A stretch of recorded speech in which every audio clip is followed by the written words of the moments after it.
സംഭവം മറ്റുള്ളവർ കൊടുക്കണേ അത് നിനക്ക് കേൾക്കണല്ലോ. ഒരു പെണ്ണ് മറ്റൊരുത്തരാണ്ട് പോകുമ്പോൾ മറ്റൊരുത്തനെ ആകണ്ട് ഇല്ലാണ്ടാക്കിയിട്ടാണ് പോണേ. എന്താണ് ഓൻ കൊടുക്കാത്ത എന്താ മറ്റോന്റെ കിട്ടുക? അങ്ങനെ പലതും എന്റെ കിട്ടാത്ത ഞാൻ പുറത്തു പോയിട്ട് മേടിച്ചിട്ടുണ്ട്. അതൊന്നും ഇപ്പൊ എന്നോട് വരാൻ പറ്റില്ല. ആ തർക്കം ഇവിടെ പ്രസക്തിയല്ല. കാരണം മൊഴി ചൊല്ലി കഴിഞ്ഞു. നല്ല രീതിയിൽ രണ്ടുപേരും രണ്ട് വിധത്തിലായി കഴിഞ്ഞു. ഇപ്പൊ നിങ്ങൾ ഞങ്ങൾക്ക് പരാതി തന്നത് എന്തിനാണ്? ചെലവിന് കിട്ടാൻ വേണ്ടിയിട്ടാണ്. അതാണ് ഇപ്പൊ ഇവിടെ തീരുമാനമായിരിക്കുന്നത്. ഇദ്ദേഹം അതിന് കൊടുക്കാൻ തയ്യാറാണെന്നാണ് ഞങ്ങളോട് പറഞ്ഞതും. അത് അയാൾ തയ്യാറായി, അയാൾ പറഞ്ഞു. ഇപ്പം അയാളുടെ അവസ്ഥ വെച്ചിട്ട് നമുക്ക് 1500 രൂപ കൂടുതൽ ചോദിക്കാൻ നമുക്ക് നിവർത്തിയില്ല. കാരണം അത് വളരുന്നതോറും അവർക്ക് നിങ്ങൾക്ക് കോടതിയോ ഇല്ലെങ്കിൽ ഞങ്ങളെയോ സമീപിച്ചിട്ട് അതിനനുസരിച്ച് ഈ ചെലവ് കൂട്ടിത്തരാൻ പറയാൻ നിങ്ങൾക്ക് അവകാശമുണ്ട്. പക്ഷെ അതിനല്ലാതെ തന്നെ അയാളുടെ പ്രകൃതി വെച്ച് നോക്കുമ്പോൾ അയാൾ ചെയ്യും എന്നുള്ള ഒരു വിശ്വാസം എൻ്റെ മനസ്സിൽ വരുന്നുണ്ട്. ഏതായാലും അത് പിന്നീടുള്ള കാര്യം. ഇപ്പൊ നമുക്ക് ഈ രണ്ട് വ്യവസ്ഥ വെക്കാം.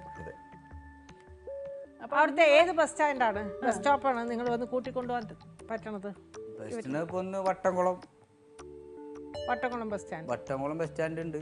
ഇവരെ വീട്ടിന്റെ അടുത്താണോ? തൈക്കാട് ഉണ്ട്. ഇവർക്ക് അടുത്താണോ? വീട്ടിന്റെ അടുത്താണോ? ഞങ്ങളുടെ വീടിന്റെ തൊട്ടുമേലെ ഹെൽത്ത് സെന്റർ ആണ്. അവിടേക്ക് വന്ന് നിന്നാല് ഇയാൾക്ക് മക്കളെ കൂട്ടിക്കിട്ടു പോവാം.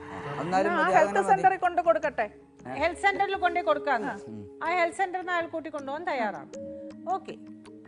അത് രാവിലെ 10 മണിക്ക് കൊടുക്കണം, വൈകിട്ട് 5 മണിക്ക് തിരിച്ചെത്തിക്കണം. അല്ല, തയ്യാറല്ല. ചില ദിവസങ്ങളിൽ വല്ല കല്യാണം കാര്യങ്ങളും മറ്റുള്ള പറ്റാത്ത ദിവസങ്ങളിൽ പറ്റാത്ത ദിവസങ്ങളിൽ ഞാൻ പോവില്ല. അത് വിളിച്ച് പറയണം. പക്ഷെ അത് ഞാൻ വിളിച്ച് പറയും. അത് കുട്ടിയുടെ നമ്പറോ കാര്യങ്ങളൊക്കെ. അല്ല, അത് മാത്രല്ല, ഈ കുട്ടി ഇപ്പൊ ഒരു കാര്യം പറഞ്ഞു. അതായത് മക്കള് പോയില്ലെങ്കിൽ ഞാൻ എന്ത് ചെയ്യും? വേണ്ട, എനിക്ക് അവിടെ നിന്നിട്ട് എന്റെ കയ്യിൽ കൊടുക്കുകയായിട്ട് കുറച്ച് ഒരു 10 മിനിറ്റ് സംസാരിക്കാലോ. ഒരു അമ്മ എന്നുള്ള നിലയ്ക്ക് നിങ്ങൾ വാപ്പയിൽ നിന്ന് മക്കളെ അകറ്റുന്നത്.